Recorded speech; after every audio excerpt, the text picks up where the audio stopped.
Bom dia, boa tarde, boa noite. Eu me chamo Cláudio Vinícius e hoje eu vou dar um auxílio em vocês na matéria de filosofia, em específico Sócrates, como vocês estão vendo.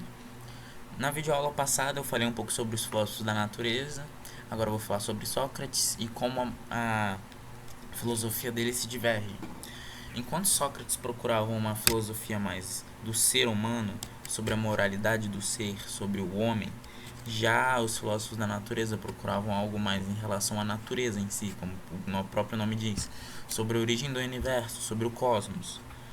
Então essa filosofia vai se diferir aí. Vamos lá. Sócrates nasceu em 470 a.C. e morreu em 399 a.C. Ele nasceu em Atenas, na Grécia, e foi filho de um escultor e uma parteira. Ele sempre teve interesse na filosofia, tanto que ele estudou a filosofia natural. Quando ele começou a se envolver com política, que ele ficou mais conhecido.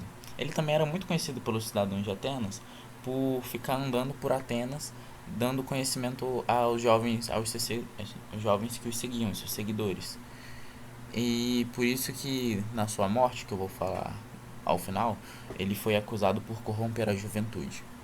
Ele é considerado um divisor para a filosofia grega, como eu disse, esse marco entre sair da procura da natureza e começar a procurar a si mesmo, né? Isso vai ser muito olhado pela filosofia grega adiante. Platão vai falar sobre o homem, Aristóteles vai falar também vai falar sobre a justiça, sobre a moralidade.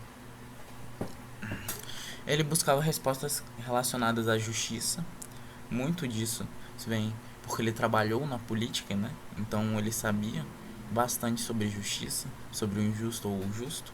Ele procurava a resposta a uma vida virtuosa e ao autoconhecimento. O que seria uma vida virtuosa? Vou mostrar daqui a pouco. Embate entre Sócrates e os sofistas. Quem eram os sofistas? Sofistas eram aqueles que entravam no debate apenas para ganhar dinheiro. Eles acreditavam que a verdade era algo inexistente, era apenas um ponto de vista. Ou seja, a verdade seria a opinião de cada um. Então existiam diversas verdades. Logo, eles não debatiam para procurar uma verdade. Eles debatiam apenas para vencer o debate, para no final ganhar suas moedas. Já Sócrates, muito pelo contrário, acreditava que sim, nós poderíamos conhecer uma verdade pelo conhecimento. Por isso que a gente vai ter esse embate fervoroso entre Sócrates e os sofistas. O bom e o mau governante. Tá bom, agora a gente vai entrar um pouco mais sobre a vida virtuosa. E isso vai nos manter muito atentos em relação aos governantes de Atenas. Para Sócrates, o que guia a moralidade do indivíduo é o conhecimento do bem. Ou seja, o indivíduo sempre vai ser moral, sempre vai ter uma moral boa quando ele tiver conhecimento do bem. A ignorância, por outro lado, corrompe e leva à loucura. A única coisa que sobra de um mandato corrupto são as lembranças dos atos imorais. Isso porque Sócrates acreditava na imortalidade da alma. Ou seja, mesmo que eu ganhasse todas as riquezas, depois que eu morresse, essas riquezas iriam embora. O que sobraria seriam apenas as lembranças dos atos imorais. E isso levaria-nos à loucura. Por isso que Sócrates se refere a alguns líderes corruptos como loucos, certo? E a gente vai ter esse conhecimento conectado à moralidade. Por quê?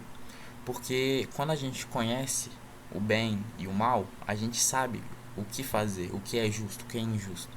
Quando a gente conhece a essência da justiça, a gente sabe o que é justo, o que é injusto. Por isso que o conhecimento vai ser sempre conectado à moralidade. Então a gente tem que buscar o conhecimento e admitir que a gente não tem todo esse conhecimento. Por isso que a gente está em busca disso. Por isso que a gente está construindo uma vida moral, certo? Ok.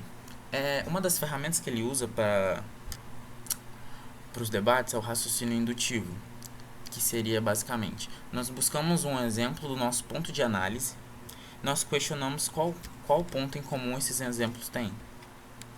Então, por exemplo, sobre beleza, vamos pegar esse exemplo aqui do belo. Vamos pegar exemplos de belo: uma flor bela, um objeto belo, sei lá, uma cadeira, um animal belo, sei lá, uma raposa. Você vai pegar o ponto que eles têm em comum e assim nós vamos chegar na essência do ponto analisado, na essência do belo. Qual é a essência da beleza? É o que existe em comum entre esses três, ou entre mais exemplos. Os métodos socráticos, esses aqui ele vai usar mais no debate. a gente vai ter a ironia e a maiêutica. A ironia era usada para conscientizar o locutor de suas próprias respostas, para tirá-lo da ignorância e arrogância. Por meio da ironia, da interrogação, ou seja, ele bombardeava pessoas de perguntas para mostrar que os pontos dele eram falhos, para assim ele entender a própria ignorância e poder sair desse estado de arrogância dele. Já a maiêutica era usada como uma segunda fase, que ele era usado para os discípulos. Por meio dos próprios questionamentos também, ele ajudava os seus discípulos a construírem seus próprios ideais e conceitos sobre tal coisa, certo? Bom, a gente vai chegar na morte de Sócrates agora. Ele foi condenado pelas autoridades atenienses de corromper os jovens com suas ideias de respeitosas e de negar os deuses atenienses e também atribuir deuses novos a Atenas. Ele foi ameaça para o governo ateniense, pois adotava qualquer discípulo, independente de classe socioeconômica, levando conhecimento e educação às classes ignorantes. Certo? Sócrates foi condenado por 280 votos a 239, eu não lembro certo, mas ele ficou em uma prisão de segurança mínima, ou seja, ele havia a chance dele escapar, mas Sócrates de novo nos mostrou o seu ideal moral. Ao invés de escapar, ele ficou ali e não desrespeitou as leis de Atenas, mesmo que elas fossem injustas com ele. Isso vai ser um dos ensinamentos que Sócrates vai nos dar também. Independente se fizeram mal a nós, se foram injustos com nós não podemos revidar isso na mesma moeda, porque a vingança não é um prato que deve ser comido. Como diz o ditado, vingança é um prato que se come frio. Não é um prato que se deve ser comido. A gente sempre tem que respeitar o moral, até porque a alma é imortal. Então, mesmo que eles afetem o nosso corpo, eles nunca vão afetar Sócrates de verdade, porque a alma de Sócrates é inferível. Ela não pode ser atingida pelos meios mortais, certo? Por isso que Sócrates, antes de morrer, diz para os seus discípulos que eles nunca vão conseguir matar Sócrates. Sócrates é imortal, pois Sócrates não é aquele corpo de carne, e sim Sócrates é a sua alma. E assim a gente vai ver que Sócrates acredita na alma imortal, certo? Que a gente vai ter umas frases de Sócrates. Só sei que nada sei. O que essa frase significa? Só sei que nada sei vem do reconhecimento da própria ignorância. E isso nos faz menos arrogantes. Porque quando a gente sabe que a gente não sabe de tudo, a gente sabe o que a gente tem que procurar. Acho que ficou um pouco confuso, vou repetir. Quando a gente conhece a nossa própria ignorância, a gente tem a certeza que nós não somos o ser, que a gente não é o ser mais inteligente do mundo. Então a gente sempre vai estar em busca do conhecimento, em busca da moral. Caso eu acredite que eu sei de tudo, eu vou viver em uma bolha, em um mundo de ignorância, um mundo de arrogância. E vou acabar deixando passar conhecimentos importantes para mim. Isso vai acabar me corrompendo. Sabe aquele que conhece os limites da própria ignorância? O início da sabedoria é a admissão da própria ignorância. Conheça-te a ti mesmo. Essa última frase foi escrita no templo de Apolo em Delfos e Sócrates adotou para si. E em todas elas a gente vê muito sobre essa relação do autoconhecimento. O autoconhecimento é algo que deve ser procurado. E para fechar agora, eu vou pedir um deverzinho de casa, um exercício não obrigatório. Gostaria de que vocês pensassem um pouco sobre quem vocês são. Vocês são quem vocês querem ser? Será que a sua conduta condiz com o que você fala? Será que você tem moralidade suficiente para criticar os outros? Será que criticar os outros é certo? Essas perguntas que eu deixo para vocês, tá bom? Qual é a melhor versão de você mesmo?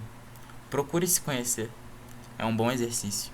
Muito obrigado aí a quem assistiu. Por favor, se inscreve no canal da Liga Estudantil.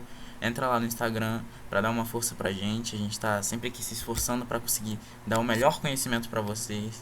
Vocês não têm noção do quanto que a gente pesquisa, não só eu, mas todo mundo, de outras áreas também. Vocês vão ver aí que tá postado as outras videoaulas. Agradeço muito por vocês terem acompanhado até aqui e espero que vocês consigam conhecer a si mesmos, tudo bom? Obrigado.